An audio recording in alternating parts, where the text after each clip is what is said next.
Shalom semuanya. Yang pada luar biasa lamanya. Kita mau memuji Tuhan, kita mau mengiring Dia. Sebab di dalam Dia, di dalam pengorbanan kita diselamatkan, kita ditebus oleh darah anak domba. Oleh darah anak domba. Mari kita sama-sama nyanyikan. Oleh kesaksian kita iblis dikalahkan, iblis dikalahkan.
Tuhan, kami telah ditebus, diselamatkan. Lebih dari pemenang. Kita lebih Sama-sama dari ya. pemenang. Kita lebih dari pemenang. Kita lebih dari pemenang. Kamu lebih dari pemenang. Kamu lebih dari pemenang. Kamu lebih dari pemenang. Kamu lebih dari pemenang. Allah di pihak kita, siapa dapat melawan? Kita lebih dari pemenang. Kita sama-sama serukan haleluya. Siapa kita lebih dari pemenang? Angkat tanganmu. Amin. Kita sama-sama nyanyikan haleluya. Berikanlah majinya, Yesus Raja segala-galanya. Haleluya. Bangkitlah gerejanya, kita lebih dari pemenang. Haleluya. Haleluya. Berikanlah majinya, Yesus Raja segala-galanya. Haleluya. Bangkitlah gerejanya, kita lebih dari pemenang. Sama-sama nyanyikan. Kita lebih dari pemenang. Kita sebagai hati. Kita lebih dari pemenang.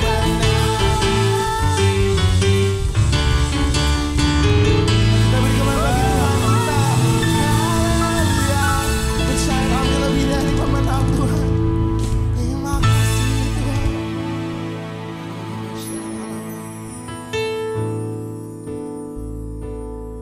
Karena salibmu kami hidup Tuhan. Haleluya. Ya Allah, Masya Allah. Kita siapkan hati kita. Kita mau lebih lagi menyembah Dia. Ini kami Tuhan. Kami anak-anak-Mu Tuhan. Terima kasih Tuhan.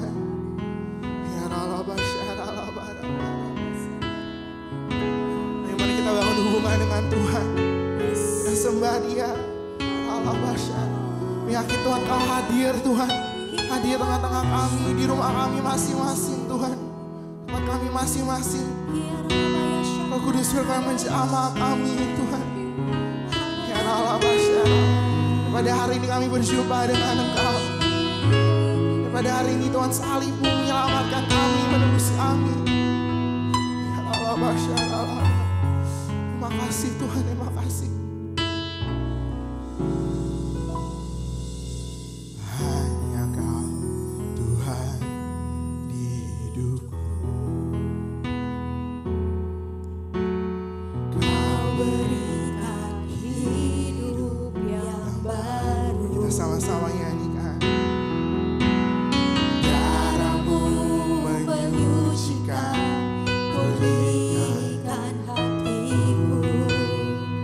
Ku nyatakan Kaulah segalanya. Allah sumber, Engkaulah sumber pengharapan. nyanyikanlah sepenuh hatimu. Kuasa-Mu sanggup menyembuhkan. Jiwaku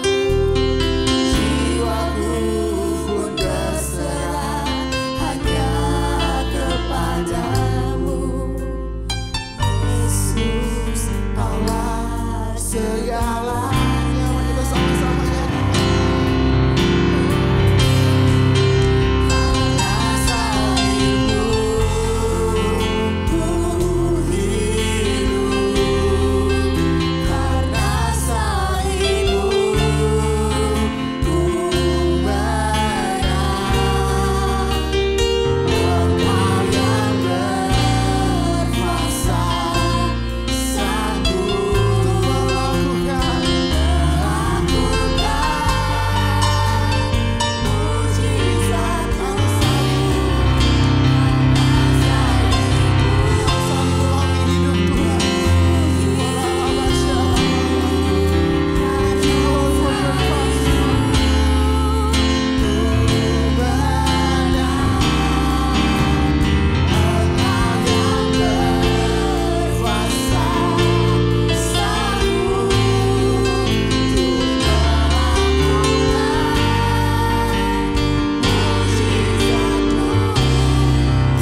sembah Dia. Kita akan ucapan syukur kita. Terima kasih Tuhan buat salib-Mu. Terima kasih Tuhan buat keselamatan yang Kau berikan. Telah ditebus Tuhan. Telah diampuni dari semua dosa-dosa kami. Kami bersyukur. Ya Allah, Basyar, Allah. Terima kasih Tuhan. Ya Allah, Basyar, Allah. Yang akan ucapan syukur-Mu. Terima kasih Tuhan. Ya Allah, Basyar, Allah. Terima kasih Tuhan. Kami bersyukur. Sama hatimu sama-sama nyanyi. Karena salib-Mu ku hidup. Karena salib-Mu ku menang. Engkau yang berkuasa sanggup untuk melakukan mujizat-Mu. Karena salib-Mu ku hidup. Karena salib-Mu ku menang. Engkau yang berkuasa sanggup untuk melakukan mujizat-Mu.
Hari ini adalah Jumat Agung. di mana kita memperingati kematian Tuhan Yesus. Kita akan merenungkan kembali kasih Tuhan Yesus yang luar biasa yang diberikan kepada kita semua. Saya mau mengatakan sesuatu kepada saudara, bahwa apapun yang kita alami hari-hari ini dalam pandemi COVID-19 dan krisis ekonomi, kita harus tahu bahwa Tuhan Yesus sangat-sangat mengasihi kita semua. Yang paling penting kita harus mengerti bahwa kasih Tuhan Yesus kepada kita adalah supaya kita diselamatkan. Melalui segala peristiwa ini, kita harus ingat seperti yang terdapat dalam Roma 8 ayat 28 yang berkata, kita tahu sekarang bahwa Allah turut bekerja dalam segala sesuatu, baik enak maupun tidak enak, untuk mendatangkan kebaikan bagi mereka yang mengasihi Dia. Apakah saudara mengasihi Tuhan Yesus? Kalau saudara berkata ya, berarti ayat ini buat saudara dan juga buat saya. Saya percaya melalui semua yang terjadi, kita yang mengasihi Tuhan Yesus akan makin serupa dengan gambarnya. Melalui semua yang terjadi juga, mereka yang selama ini tertidur, suam-suam kuku, mati rohani akan dibangunkan kembali. Mereka akan bertobat dan minta ampun kepada Tuhan Yesus. Tuhan Yesus mengingatkan kita agar kita tidak hidup dalam ketakutan, kekhawatiran, kepanikan yang terus-menerus. Karena itu kita harus mengingat firman Tuhan dalam Yesaya 30 ayat 15 bagian B yang berkata, dalam tinggal tenang dan percaya terletak kekuatanmu. Kasih Yesus sungguh indah di dalam hidupku ini, sungguh manis, lebih manis, hidup bersama Yesus. Yesus, nama Yesus, pujilah Dia, kasih-Nya kepada saya, sampai selama-lamanya. Yesus, nama Yesus, pujilah Dia, kasih-Nya kepada saya, sampai selama-lamanya. Oh, kasih-Nya kepada saya, sampai selama-lamanya.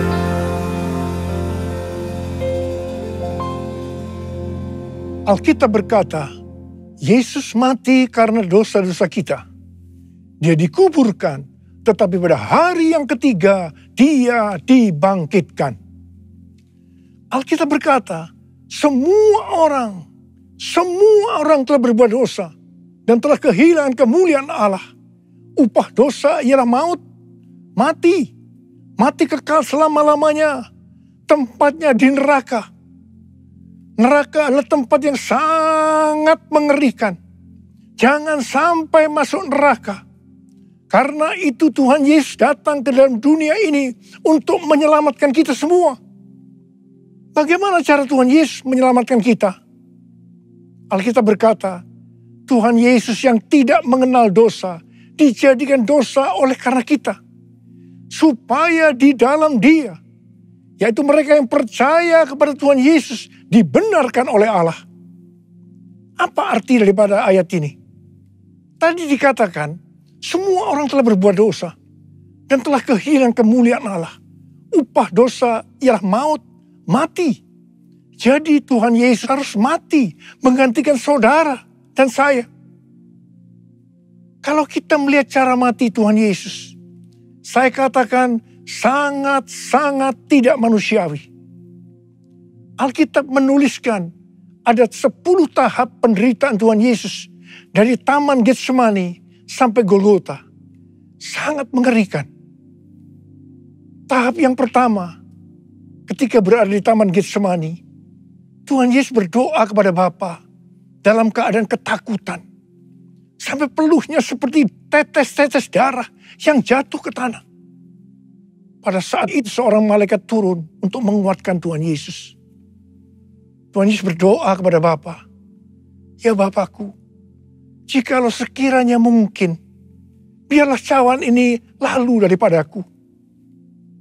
Tetapi jangan seperti yang ku kehendaki, melainkan seperti yang kau kehendaki." Di sini Tuhan Yesus mengajar kepada kita bahwa di dalam doa kita boleh menawar, tetapi jangan memaksakan kehendak. Bagi yang sekarang dalam keadaan ketakutan, kita harus ingat bahwa Tuhan Yesus pernah mengalami ketakutan untuk menebus dosa kita semua. Karena itu datanglah kepada Tuhan Yesus. Dia pasti mampu dan mau menolong kita semua. Tahap yang kedua, Tuhan Yesus ditangkap. Dia dituduh dengan bermacam-macam tuduhan. Diludahi, mukanya ditinju, dipukul. Tetapi Tuhan Yesus tidak membalas.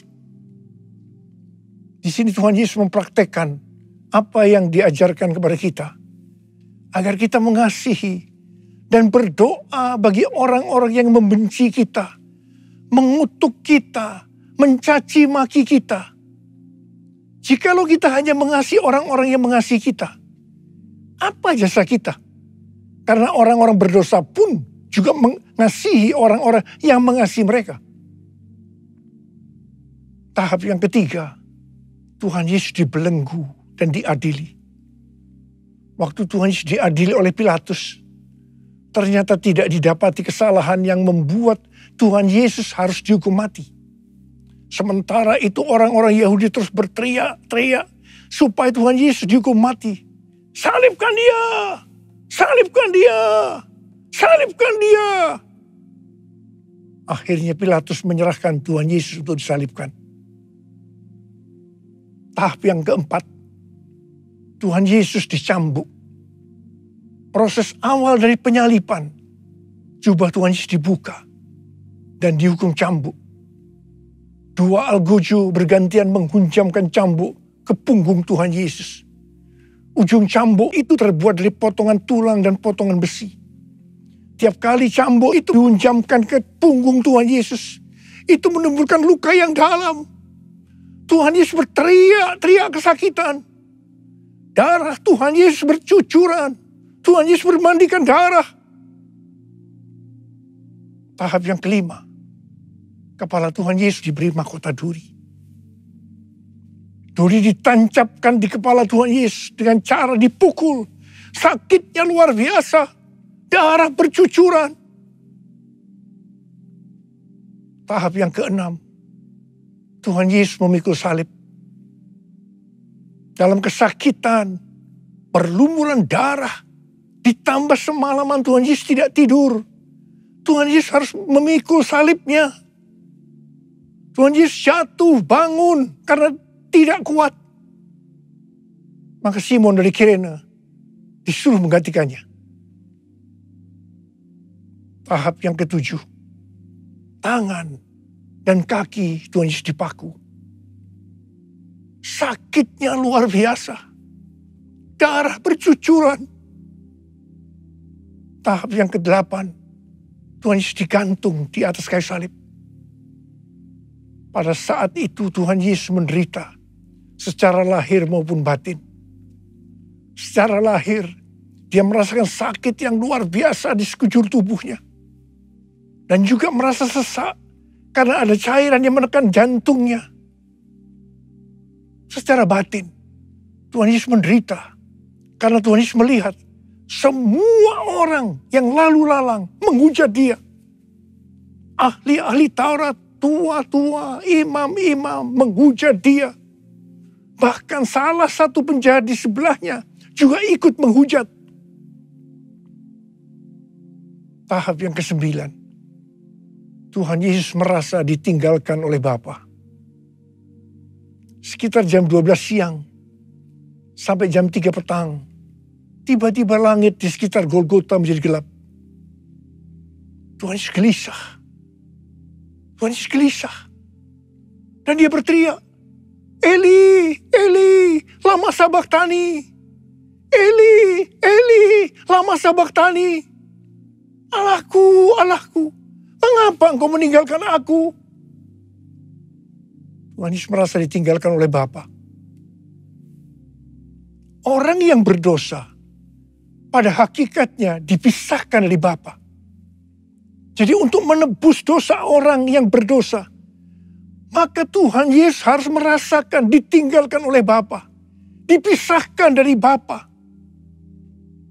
Saya percaya ini adalah puncak penderitaan Tuhan Yesus.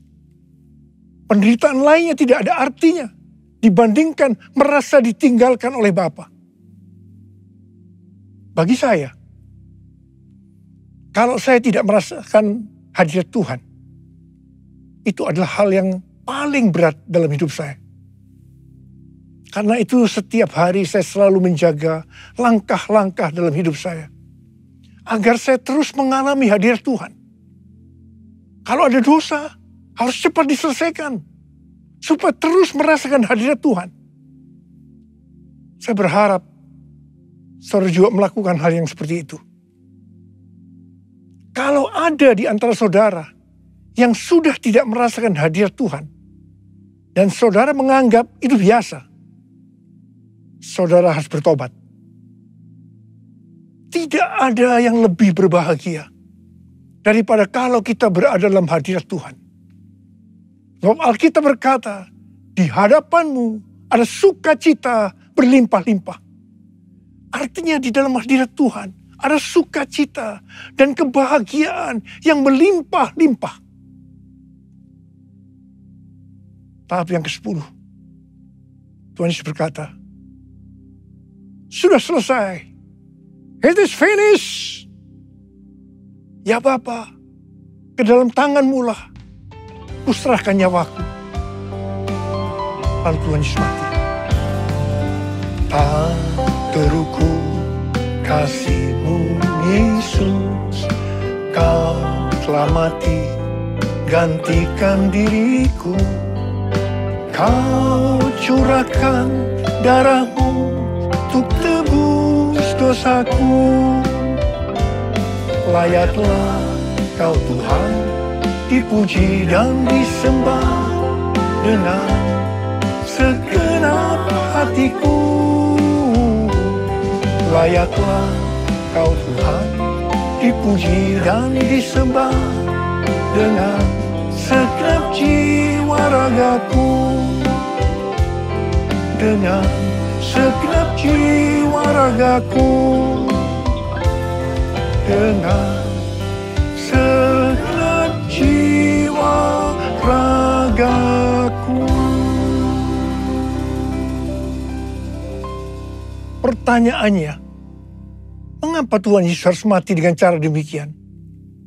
Mengapa tidak dengan cara yang mudah? Dipenggal kepalanya, selesai. Mengapa Tuhan Yesus harus mati dengan bermandikan darah?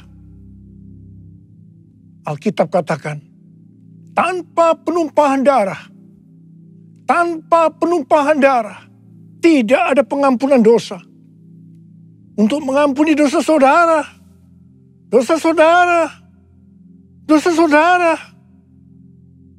dan dosa saya, Tuhan Yesus harus mati dengan cara demikian. Selain itu, apalagi yang Alkitab katakan dengan cara mati Tuhan Yesus yang seperti itu? Yang pertama, penyakit kitalah yang ditanggungnya. Yang kedua, penderitaan kita yang dipikulnya. Dan oleh bilur-bilurnya kita disembuhkan. Oleh bilur Yesus ku disembuhkan.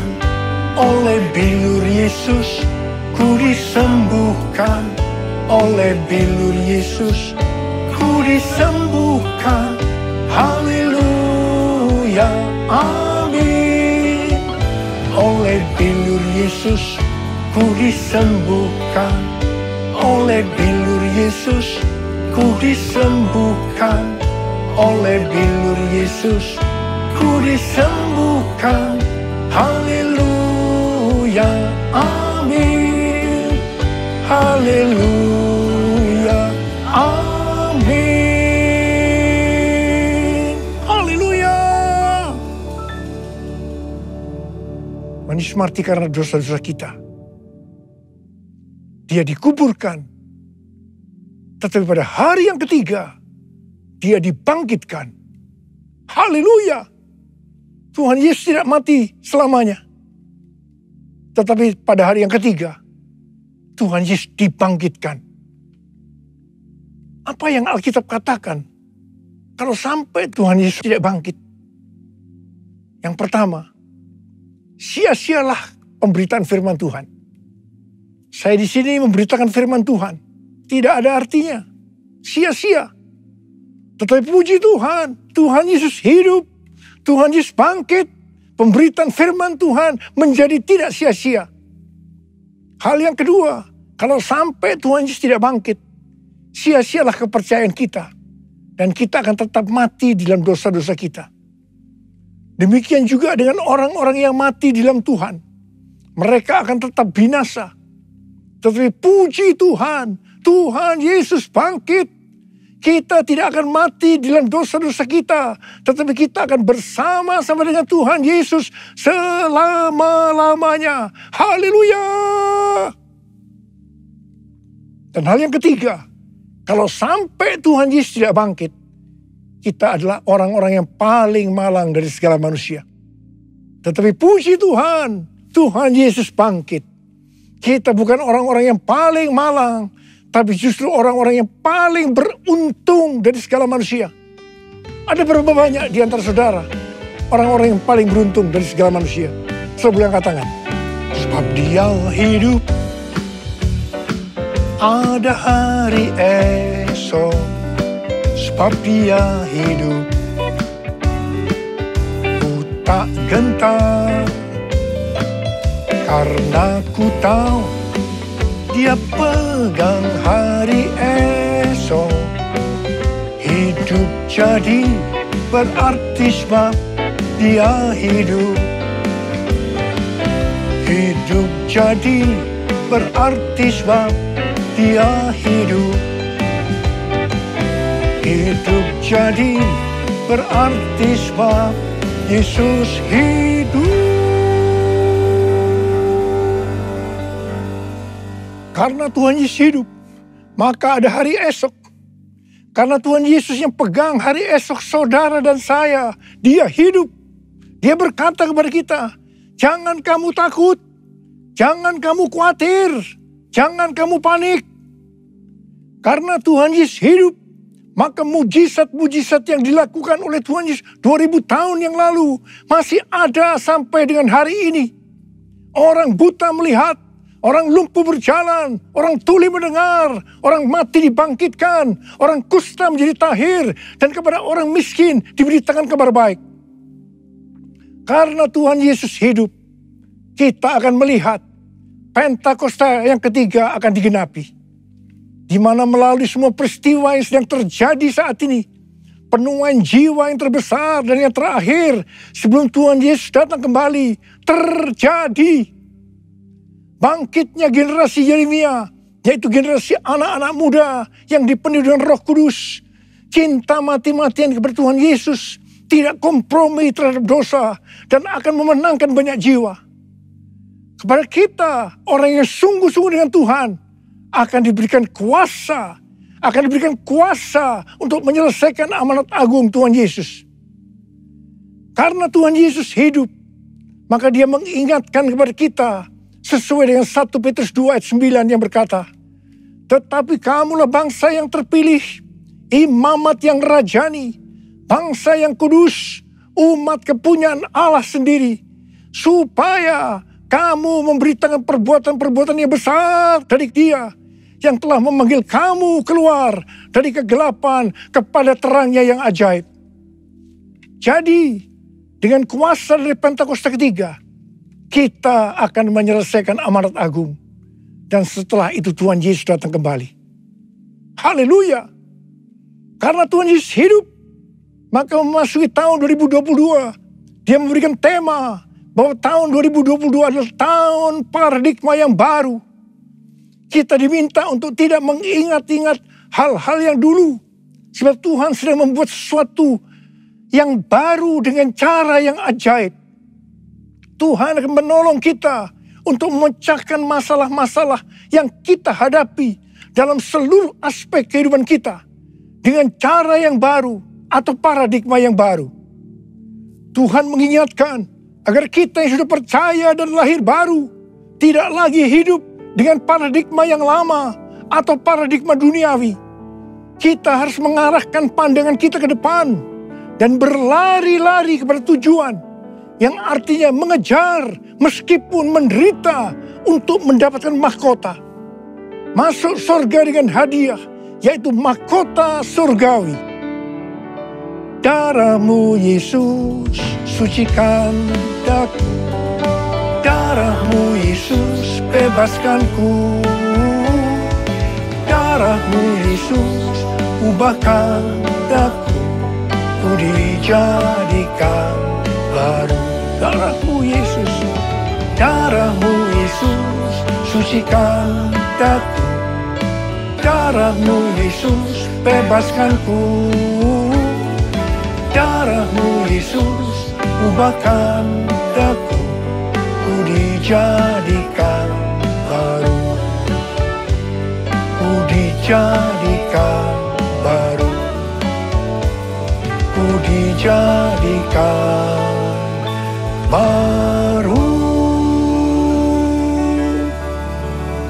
Mari saya ajak kita angkat tangan di hadapan Tuhan. Mari kita katakan, Yesus, Yesus, Kau berarti bagiku. Yesus, Yesus, Kau segalanya bagiku. Yesus, Yesus, Kau berarti bagiku. Yesus, Yesus, Kau segalanya bagiku. Kau segalanya bagiku. Kau segalanya bagiku. Angkat tangan saudara. Kita berbahasa roh sama-sama. Sembah Dia. Urialama kana mayarala basandera la bala bala. Oh la la la la la la la la la la la la la. Oh la la la bala bala bala bala bala bala bala bala bala bala. Oh Tuhan Yesus, Tuhan Yesus, Tuhan Yesus. Oh la la la bala bala bala. Berkati anak-anak-Mu Tuhan. Berkati anak-anak-Mu semua. Mereka sedang mengangkat tangan di depan Tuhan. Berkat-Mu melimpah buat mereka. Berkat-Mu melimpah. Terima berkat Tuhan. Terima berkat Tuhan. Terima berkat Tuhan. Terima kasih. Tuhan terima kasih. Tuhan terima kasih. Tuhan terima kasih. Tuhan terima kasih dalam nama Yesus. Amin.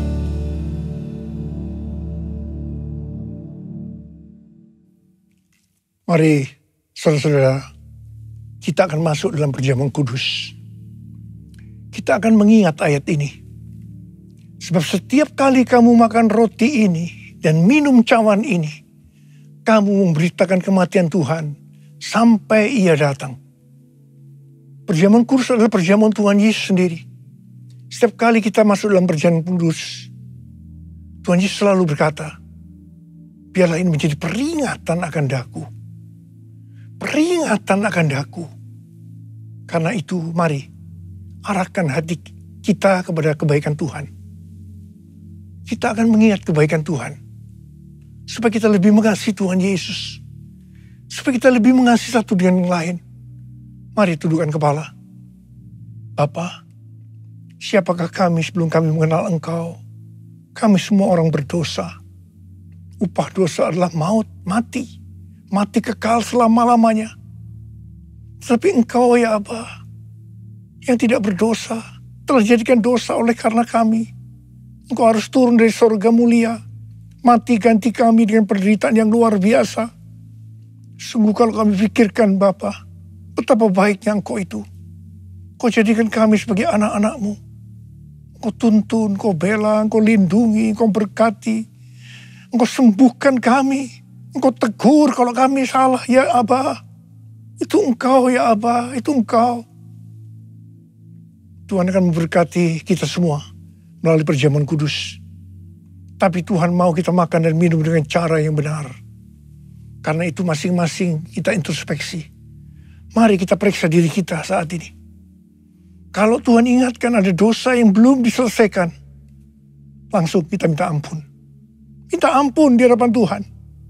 Ampuni, ampuni saya Tuhan, ampuni. Ampuni saya Tuhan, ampuni saya. Kau melihat anak-anakmu yang sedang meminta ampun kepadamu Tuhan. Kau melihat mereka. Engkau begitu rindu untuk memberkati kami semua. Ya Tuhan, lihatlah anak-anakmu Tuhan. Ampuni kami, ampuni kami. Kami akan masuk dalam perjamuan kudus dengan hati yang penuh ucapan syukur. Dalam nama Yesus kami berdoa. Amin. Sekarang mari kita angkat roti di tangan kanan kita tinggi-tinggi. Sebab apa yang telah kuteruskan kepadamu telah aku terima dari Tuhan. Yaitu bahwa Tuhan Yesus pada malam waktu diserahkan mengambil roti. Dan sesudah itu ia mengucap syukur atasnya. Dia memecah-mecahkannya dan berkata, inilah tubuhku yang diserahkan bagi kamu.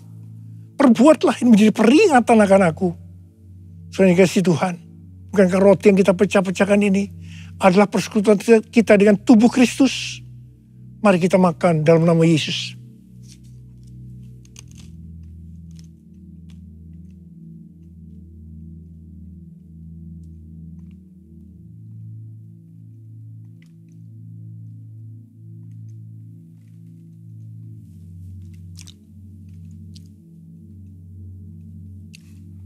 Angkat cawan di tangan kita tinggi-tinggi.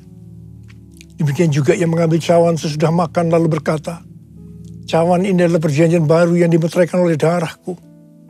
Perbuatlah ini setiap kali kamu meminumnya menjadi peringatan akan aku. Saudara dikasih Tuhan, bukankah cawan pengucapan syukur yang atasnya kita ucapkan syukur adalah persekutuan kita dengan darah Yesus? Mari kita minum dalam nama Yesus.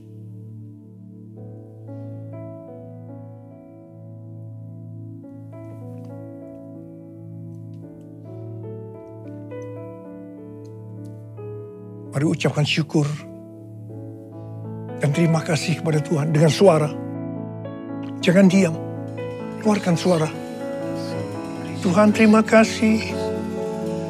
Tuhan terima kasih ya Tuhan.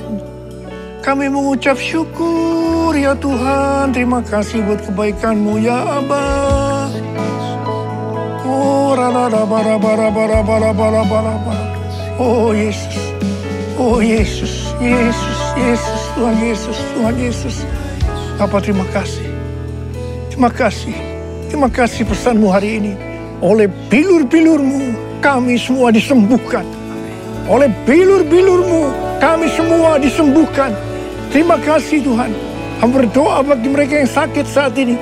Angkat tangan saudara yang sakit, yang memerlukan kesembuhan, yang memerlukan mujizat Tuhan. Sembuh dalam nama Yesus. Sembuh dalam nama Yesus, mujizat terjadi. Terima kesembuhan, terima mujizat Tuhan, terima. Terima kasih Yesusku, terima kasih Yesusku.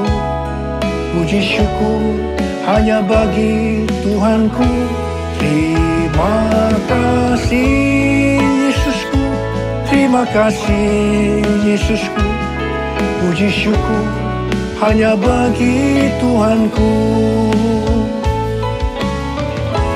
Terima kasih Yesusku, terima kasih Yesusku, puji syukur hanya bagi Tuhanku. Terima kasih Yesusku, terima kasih Yesusku. Puji syukur hanya bagi Tuhanku.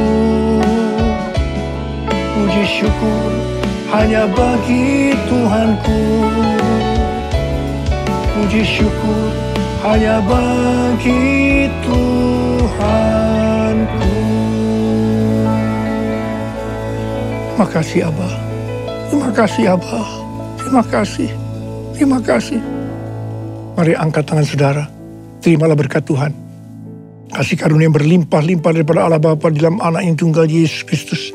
Persekutuan yang manis dengan Roh Kudus menyertai saudara sekalian mulai hari ini. Sampai Tuhan Yesus datang menjemput kita di awan-awan dan bahkan sampai selama-lamanya. Yang percaya bersama-sama katakan, amin.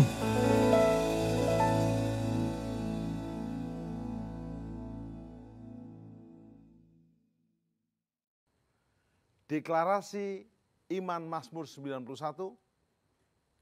dalam lindungan Allah. Orang yang duduk dalam lindungan yang maha tinggi dan bermalam dalam naungan yang maha kuasa akan berkata kepada Tuhan, tempat perlindunganku dan kubu pertahananku, Allahku yang kupercayai. Sungguh, Dialah yang akan melepaskan engkau dari jerat penangkap burung, dari penyakit sampar yang busuk.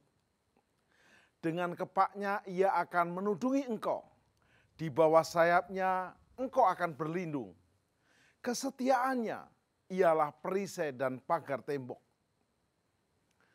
Engkau tak usah takut terhadap kedahsyatan malam, terhadap panah yang terbang di waktu siang, terhadap penyakit sampar yang berjalan di dalam gelap, terhadap penyakit menular yang mengamuk di waktu petang. Walau 1.000 orang rebah di sisimu dan 10.000 rebah di sebelah kananmu, tetapi itu tidak akan menimpamu. Engkau hanya menontonnya dengan matamu sendiri dan melihat pembalasan terhadap orang-orang fasik. Sebab Tuhan ialah tempat perlindunganmu, yang maha tinggi telah kau buat tempat perteduhanmu. Malapetaka tidak akan menimpa kamu, dan tulah tidak akan mendekat kepada kemahmu. Sebab malaikat-malaikatnya akan diperintahkannya kepadamu untuk menjaga engkau di segala jalanmu. Mereka akan menatang engkau di atas tangannya, supaya kakimu jangan terantuk kepada batu. Singa dan ular tedung akan kau langkai. Engkau akan menginjak anak singa dan ular naga. Sungguh hatinya melekat kepadaku, maka aku akan meluputkannya. Aku akan membentenginya, sebab ia mengenal namaku. Bila ia berseru kepadaku, aku akan menjawab. Aku akan menyertai dia dalam kesesakan. Aku akan meluputkannya dan memuliakannya. Dengan panjang umur akan kukenyangkan dia dan akan kuperlihatkan kepadanya keselamatan daripadaku. Mazmur 91, dalam lindungan Allah, Bapa Surgawi, Yesus Kristus dan Roh Kudus.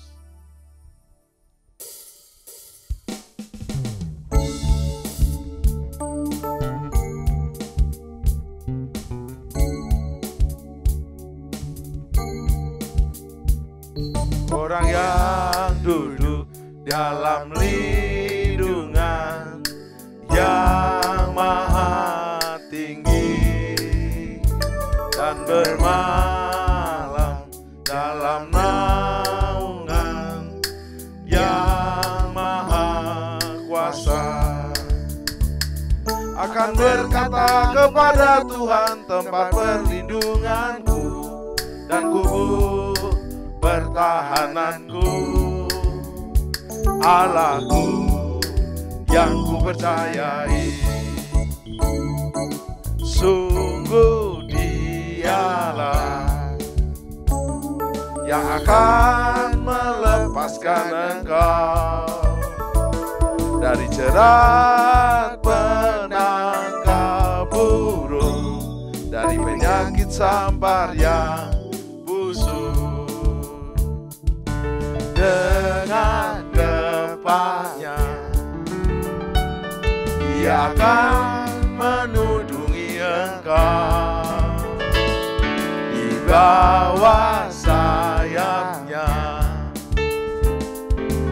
Engkau akan berlindung. Kesetiaannya ialah perisai dan pagar tembok.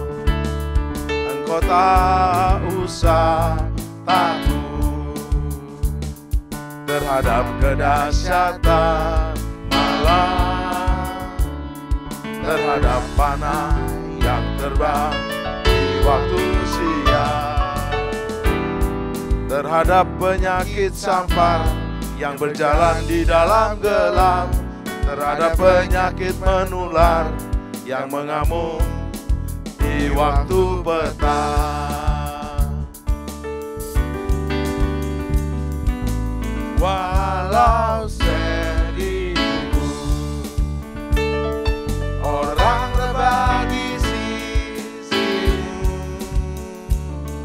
dan 10.000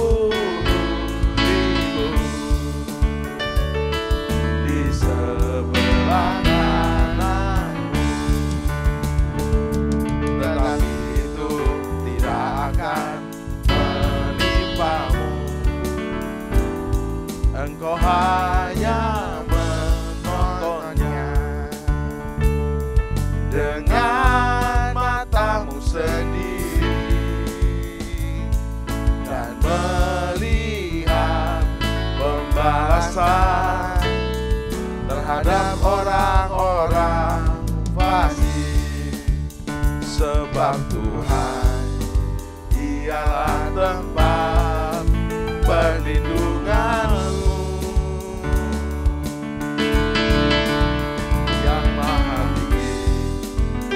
Telah kau buat tempat perteduhanmu, malapetaka tidak akan menimpa kamu, dan tulah tidak akan mendekat kepada kemahmu. Sebab malaikat-malaikatnya akan diperintahkannya kepadamu untuk menjaga engkau di segala jalanmu. Mereka akan menatang engkau di atas tangannya, supaya kakimu jangan terantuk kepada batu. Singa dan ular teduh akan kau langkahi, kau akan menginjak anak singa dan ular naga.